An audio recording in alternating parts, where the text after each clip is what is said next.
오늘 우리 K증시는 정말 코리아 디스카운트가 뭔지 전 세계에 보여주는 매우 특별한 하루였습니다. 이게 만약에 칭찬으로 들리신다면은 귀지 좀 파셔야 될 것 같은데요. 아까 오후 1시 12분에 갑자기 코스닥 지수가 급락하면서 여기 엮인 프로그램 매도세가 코스피까지 멱살 잡고 같이 끌어내렸습니다. 그래서 이게 도대체 뭔 영문이냐. 갑자기 뭐 백두산 화산 폭발했냐, 아니면 김정은이 뭐 쓰러졌냐, 그것도 아니면 푸틴이 핵 쐈냐, 하여간 난리가 났었는데 알고 보니까 요즘 핫한 K바이오 HLB를 저격한 텔레그램 찌라시 하나가 원인이었습니다. 이 HLB는 그 리보세라닙이라고 간암 표적 항암제 개발해가지고 미국 FDA에 신약 허가를 신청한 상태인데요. 뭐 차트 보시면 알겠지만 전형적인 K바이오 특성 그대로 변동성 크고 또 하여간 전국 단타 선수권 대회가 수시로 열리는 그런 판이에요.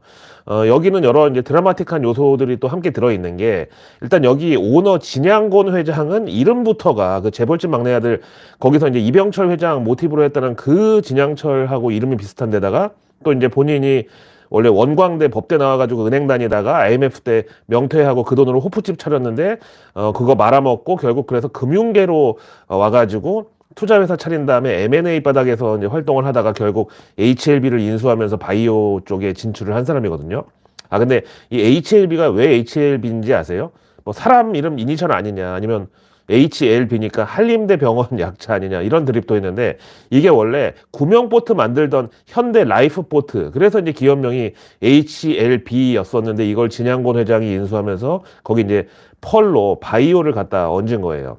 하여간 이 진양곤 회장 별명이 진양곤이라고 할 정도로 뭐 워낙 깊은 내공을 가진 분이고, 또 이제 거기다가 M&A 바닥에서 큰 그런 인물이다 보니까 그쪽 인맥 당연히 많을 거고, 그래서 여기 HLB는 뭐 세력이 누구고 선수가 누구고 그런 루머가 항상 붙어 다녔는데, 그래서 이제 사측에서는 이런 찌라시에 적극적으로 이제 대응을 해왔어요, 지금까지. 그러다가 얼마 전 그 진양곤 회장이 유튜브에서 HLB에 대해서 얘기를 하는 영상이 돌았는데, 그게 또 딥페이크로 조작한 영상이라고 해서 또 그때 주가가 휘청했었고, 그러다 이번에는 이 HLB가 미국 FDA에 신약 허가 신청한 게 뭐 개선 권고가 나왔다고, 그래서 아무래도 FDA 승인 이번에 안 될 것 같은 이런 찌라시가 오늘 또 터진 거예요. 그게 바로 아까 1시 12분이었고, 그때 이제 여기 HLB 들어간 그 상장사만 해도 이렇게 지금 몇 개야. 근데 이거부터 이제 전체 바이오 업종은 물론이고 코스닥 지수 전체, 그리고 코스피까지 아예 그냥 K 증시 전체를 끌어내렸던 해프닝이 된 거죠. 여기에 대해서 HLB 사측은 불과 30분도 안 돼가지고 이번 찌라시에 대해서 사실과 다르다고, 우리는 FDA 신약 승인 신청해놓고 지금 기다리는 중이고 여기 관련해서 그 어떤 변수도 새로 생긴 건 없다, 이렇게. 그러면서 앞으로도 이런 찌라시에 대해서는 적극 대처하겠다, 이렇게 밝힌 거예요. 근데 이 문구를 잘 보시면은 이 시간 현재 우리는 여전히 신약 승인을 확신하고 있습니다, 이렇게 얘기했는데, 요걸 가지고 이제 또 사측에서 확신한다 그러면 뭔가 불안하다는 소리 아니냐.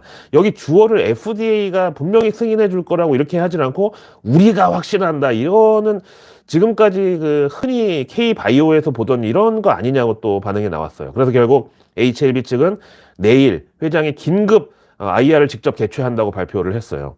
뭐 K바이오에 있어서 이 정도는 그냥 일상 아닌가? 특히 신약 개발 그 FDA 승인 관련해 가지고는 완전히 강원랜드급으로 해간 난리죠, 뭐. 특히 요즘은 해외 사이트에 영어로 찌라시 기사 같은 거 만들어 가지고 그걸 돌려서 시장을 교란하는 사례도 있는데, 그거 작성자 전부 한국인이에요. 영어 읽어보면 딱 번역기 문체야, 그냥.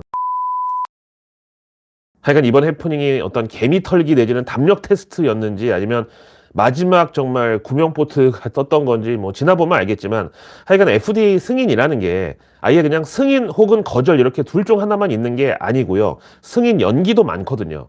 그 일라이 릴리에서 만든 그 획기적 치매 치료제라고 막 떠들썩했던 도나네맙, 이거 FDA가 최근에 승인 연기 때렸잖아요. 이유는 뭐 안정성과 효능을 추가 검토하기 위해서 자문위원회를 소집할 예정이다, 이렇게 밝혔죠.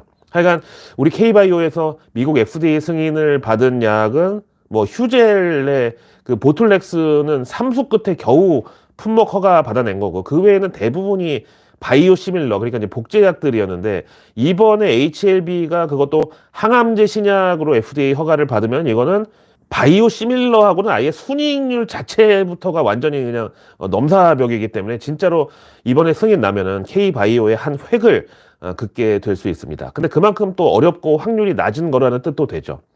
허가 승인 얘기 나온 김에 또 요걸 안 전해드릴 수가 없는데, 지난주 내일뉴스에서 말씀드렸던 3프로TV 운영사 이브로드캐스팅의 상장심사 미승인 요거 관련해서 이제 재심을 신청할 거라는 썰이 여의도에 돌았는데, 결국 3프로가 상장을 자진 철회했다는 소식입니다. 그러면서 이제 그 VC들이랑 산업은행 이런 데서 받은 투자금이 지금 한 400억 정도 있는데, 이걸로 M&A를 통한 우회 상장을 또 예상한다는 그런 분석이 나왔습니다. 와, 진짜 중꺾마, 중요한 건 꺾이지 않는 마음, 이거의 어떤 나쁜 사례라고 해야 되는지 하여튼 포기를 모르네. 하여튼 그러면서 유료 강의 사업을 더 강화하면서 아예 교육 쪽으로 장르를 바꾼다는 썰도 있는데, 여기 보시다시피 지금 커뮤니티에서 돌고 있는 이제 조롱짤인데, 3프로에서 하는 유료 강의 멤버십 가입자 수가 딱 2명이야. 구독자 230만 중에 2명. 근데 아시다시피 이렇게 한번 놀림의 어떤 대상으로 찍히면 나중에 잘 돼도 뭐 알바 썼네, 주작이네, 이런 식의 반응이 또 나옵니다. 그래서 참 저도 지난 시절을 돌아보면은 그 3프로의 정프로가 저한테 직접 그 3프로 유튜브 출연 섭외를 요청한 적도 있었지만, 저는 그때 당시에도 그 동학개미 운동을 17세기 네덜란드 튤립버블 이후 최악의 사례로 증시 역사에 길이길이 남게 될 거라고 그렇게 누누이 얘기를 하고 다녔는데, 그때 정말 욕도 많이 먹었고 또 3프로 출연자들한테 조롱도 많이 받았죠. 괜히 너 안 불러주니까 삐져서 그러는 거 아니냐, 이런 식으로. 하여간 그래서 제 그 런던 정경대 LSE 동문 선배 조지 소로스의 재귀론에 입각해서 생각을 해보면, 어느 날 갑자기 이 세상에 없던 현상이 일어나면 언젠가는 반드시 원래대로 이제 회귀를 하게 된다. 그게 바로 이제 이 재귀론의 핵심이고, 이게 2021년 코로나 팬데믹 때 뭐 초등학생이 주식 투자로 용돈 번다는 유튜브 영상부터, 또 편의점 가면은 3,000원짜리 도시락에 증권사 캠페인 스티커가 붙어 있는데 휴대폰에다 주식 어플 깔면은 주식 한 주 공짜로 준다, 이런 거. 그 다음에 또 그 3프로 유튜브 채널에 상장한다고 VC들로부터 몇백억씩 막 투자를 유치했다는 그 소식들. 아니, 유튜브가 구글 모회사 알파벳이 소유하고 있는 그런 기업인데, 그 유튜브 본사도 상장을 안 하고 있는데 무슨 유튜브 채널이 상장을 한다는 거예요. 하여튼 그때는 뭐 하여간 기업들도 아침 9시만 되면 전부 화장실 칸에 들어가가지고 휴대폰으로 주식 계장 보고 있다고, 그런 게 이제 또 유행이었고, 또 정말 단군 일의 최악의 가짜 전문가들이 많이 생성됐죠. 그런 고장난 시계들이 한 1년 동안 계속 맞추니까 사람들 막 다들 미쳐가지고 나도 혹시 주식 천재 아니야 막 이렇게 착각을 했던 시기였는데, 결국 어떻게 됐어요? 다 원래대로 돌아갔잖아요. 그럼에도 저는 뭐 이거는 생색 정보통이 아니라, 이제 누가 그때 비트코인에 대해서 물어봤던 그게 지금 영상에도 다 남아 있는데, 당시에 제가 하도 주식은 위험자산이라고 절대 내 월소득의 2.5배 이상 넘기지 말라고, 딱 그 정도 한도에서만 투자를 해야 내 인생 자체가 위험해지지 않는다, 그렇게 주장을 하니까 어떤 사람이 야, 그럼 코인은 뭐냐, 너는 주식도 위험하다 그러니까 코인은 아예 그냥 쳐다도 보지 말라고 하겠네, 이렇게 물어봤거든요, 방송에서. 그때 제가 그랬죠. 코인이든 뭐든 발행량이 통제되는 그런 자산은 그래도 내재 가치를 따지는 게 의미가 있다. 그래서 다른 코인은 모르겠지만 비트코인은 이미 발행이 끝났잖아. 그럼 발행량이 이미 정해져 있는 데다가 또 이제 전자지가 비밀번호를 몰라서 못 찾는 그런 경우도 많아가지고 오히려 유통 물량은 점점 감소를 한다. 그래서 비트코인은 나는 장기적으로는 유망한 투자처로 볼 수는 있다, 이렇게 얘기했었거든요. 이번에 이제 비트코인 1억 넘긴 거 보면서 누가 저한테 카톡 보냈더라고요. 그때 당시 제 영상 보고 꽂혀가지고 다른 코인 다 정리하고 비트코인 들어갔는데 지금 5년 만에 큰 수익을 보게 됐다고, 이제 고맙다고 했어요. 근데 아시다시피 주식은 발행량이 사실상 무제한이잖아요. 특히 K 주식은 유상증자, 뭐 물적 분할, 중복 상장, 또 그놈의 CBBW 이런 거 수시로 막 종이 장사하면서 주식 다 전환되고, 그러니까 더더욱 발행량이 통제가 안 되죠. 그래도 미국은 뭐 수시로 자사주 매입 소각도 하고, 간밤에 그 뉴욕 커뮤니티 뱅크오프의 경우는 주가가 너무 떨어지니까 주식 병합한다고 또 발표도 했어요. 그래서 제 논리로는 이제 코인이야말로 도박이나 마찬가지라고 하는데, 실제로는 한국 주식보다는 그래도 비트코인이 더 안전하다고 주장할 수가 있죠. 같은 논리로 부동산도 그래요. 땅은 찍어낼 수가 없잖아. 신규로 어디 뭐 발행을 하는 게 아니잖아. 그래서 그 어떤 맹지도 K증시 최고 우량주라고 하는 삼성전자보다 안전자산일 수 있다, 이 논리예요, 저는.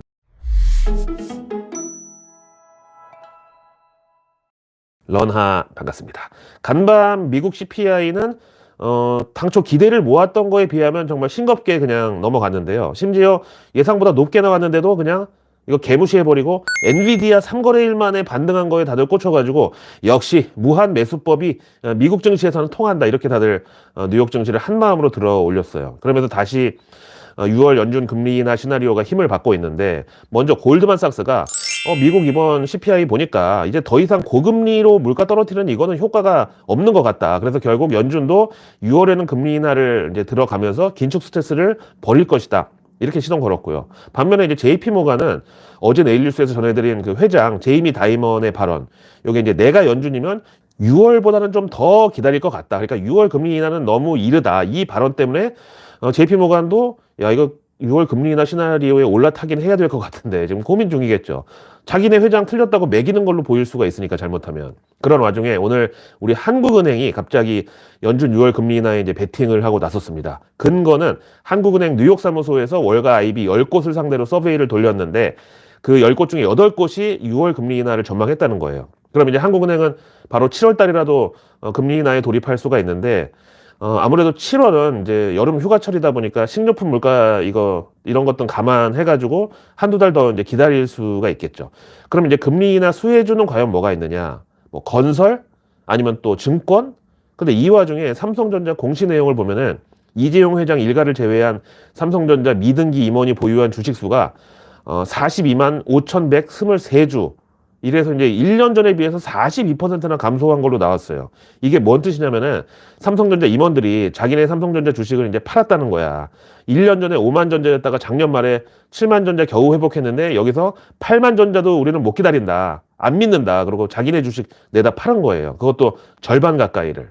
반면에 삼성전자 소액주주들의 주식수는 40억 1,789만 2,514주로 1년 전에 비해서는 늘어났어요. 그러니까 삼성전자 전체 주식수 대비 비율로는 67.3%. 이거 아마 한 절반 이상은 그 동학개미 운동 때 10만 전자 소리 듣고 들어가서 물린 그런 분들일 거예요. 자, 이제 우울한 얘기는 좀 그만하고 아까 저를 국뽕에 취하게 만들었던 외신의 반가운 한류 소식이 하나 있었는데요. 바로 한국식 산후조리원이 미국에서 큰 인기를 끌고 있다는 내용입니다.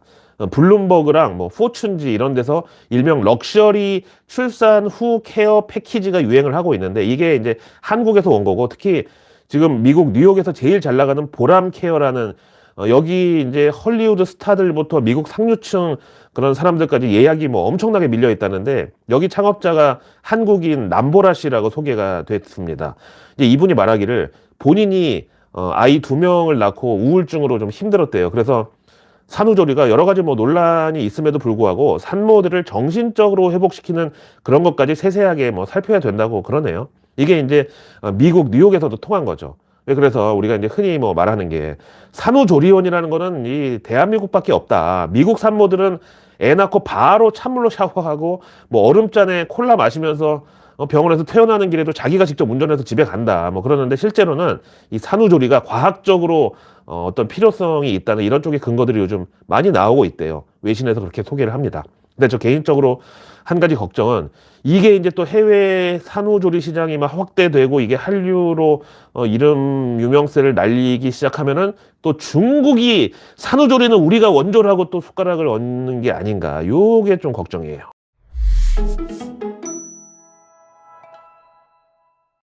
자, 오늘의 외국계 리포트 시간입니다. 먼저 HSBC가 NHN KCP, 이거 한국 사이버 결제였었죠. 하여튼 최근에 테무 결제 서비스 추가한 걸로 화제가 됐었는데 이 NHN KCP에 대해서 투자 의견 매수에 목표가 2만 원으로 콜했습니다. 근거는 안정적인 매출 성장에 따라 올해부터 영업이익률 하락과 판관비 상승이 안정화될 것으로 예상한다. 또한 해외 직구 증가도 영업이익률 개선과 총 물량 성장에 기여할 것으로 본다고. 그 다음에 이제 이 HSBC가 또 농심에 대해서도 투자 의견 중립을 이번에 매수로 업그레이드하고 목표가도 역시 48만 원으로 상향을 했는데 이유는 한국과 중국 시장 영업이익 기여도가 예상보다 높아서 올해 영업이익 전망치를 8%, 내년은 10% 상향했대요. 그 다음 CLSA가 크래프톤에 대해서 배틀그라운드와 파이프라인 확장 전략이 올해 결실을 맺을 것으로 보고 투자 의견은 매수에다 목표가를 기존 27만 1,000원에서 이번에 29만 원으로 업그레이드 했습니다.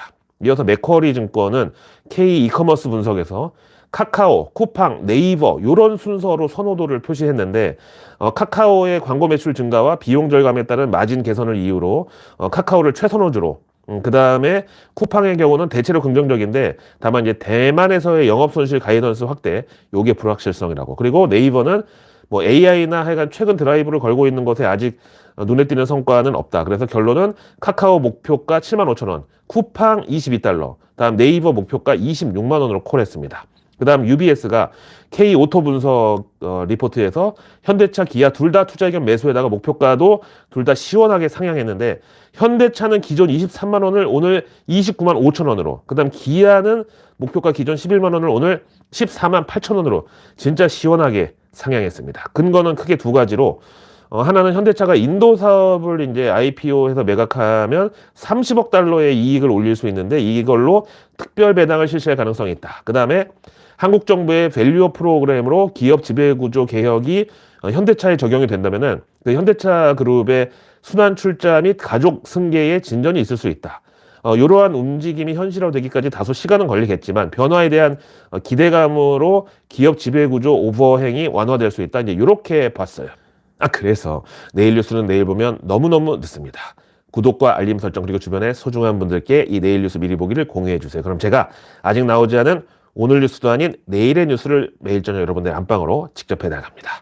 자, 내일은 목요일이자 3월 14일 화이트데이. 내일 정부 일정은 우선 국가테러대책위원회가 열리는데 요즘은 사이버 보안 그리고 드론, 무인기 이쪽이 화두죠. 다음 내일 정부가 수소업계 간담회를 또 개최하는데 이 자리에서 보도자료 나올 제목이 2024년을 청정수소의 원년으로, 딱 제목이 증시 테마예요 그냥.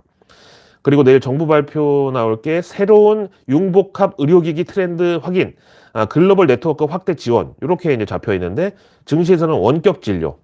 마침 내일 우리 정부가 미국 상무부와 헬스케어 협력 논의 이것도 앞두고 있는 데다가 또 내일부터 일요일까지 국제 의료기기 병원 설비 전시회도 또 개최가 됩니다. 다음 내일 ASF 그 아프리카 돼지열병 확산 차단을 위한 모의 훈련 등 대응 역량 강화 대책 추진 요 발표도 있는데 이거 이제 증시에서 동물 전염병 방역 테마 그대로. 그리고 내일 농식품부가 상반기 구제역 백신 전국 일제 접종 추진 요 발표도 앞두고 있어요. 그리고 내일 중기부가 AI 분야 K 스타트업 미국 진출 첫발 내딛다 요 보도자료를 공개할 예정인데 작년에 그 오픈 AI 창업자 샘 알트먼이 방한했을 때 중기부 스타트업 행사 참여했던 그 기업 중에 하나일 텐데 역시 생성형 그러니까 챗 GPT 기술이죠. 그리고 내일 사우디 국방부 차관이 한국에 오는데 당연히 이제 방산 쇼핑이 목적이고요. 또 이번에 한국 항공우주 방문 일정도 잡혀 있다네요. 이것도 뉴스에 올라오기 좋은 그런 그림과 주제죠. 내일 마침 화이트데이인데 그 사우디 하얀 옷 두른 사람이 한국 항공우주 방문해서 이것저것 막 시찰하고 이런 모습. 다음 내일 목요일에 금리 결정이 없는 금통위가 개최됩니다. 아무래도 이제 총선 한 달 앞두고 부동산 PF 시장 대책이 슬슬 나올 때가 됐다고 또 보고, 다음 내일 2월 ICT 수출입 동향이 공개되는데 하여간 반도체는 계속 그 수출주도 업종의 위상을 이어가고 있는데도 불구하고 주가는 삼성전자 비롯해서 너무 약발이 좀 미진한 것 같아요. 이어서 내일 증시 일정은 우선 K증시가 내일 선물 옵션 동시 만기일이고 그리고 내일 엔젤 로보틱스 공모 청약하고 또 모처럼 바이오 기업 수요 예측인데 종목명은 IMBDX입니다. 그리고 나면 내일 밤 미국에서 그 생산자 물가지수 이번에는 PPI가 나오고 또 2월 소매 판매도 내일 밤에 같이 공개가 됩니다. 그리고 일론 머스크의 스페이스 X가 내일 14일 목요일에 세 번째 시험 비행을 앞두고 있습니다. 이어서 미국 목요일 실적 발표 기업들은 미국판 다이소, 달러트리, 다음에 미국 목요일장 마감하고 우리 시간 금요일 새벽에 어도비 시스템 실적 발표가 예정되어 있는데 이 어도비도 최근 클라우드 AI 이쪽에 그 설비를 강화하고 있어요. 다음 미국의 에뛰드 하우스인 얼타뷰티 4분기 실적 발표도 함께 예정이 되어 있습니다. 자, 오늘 하루도 고생 많으셨고요. 저는 내일의 내일 뉴스를 또 들고 다시 찾아뵙겠습니다. 고맙습니다.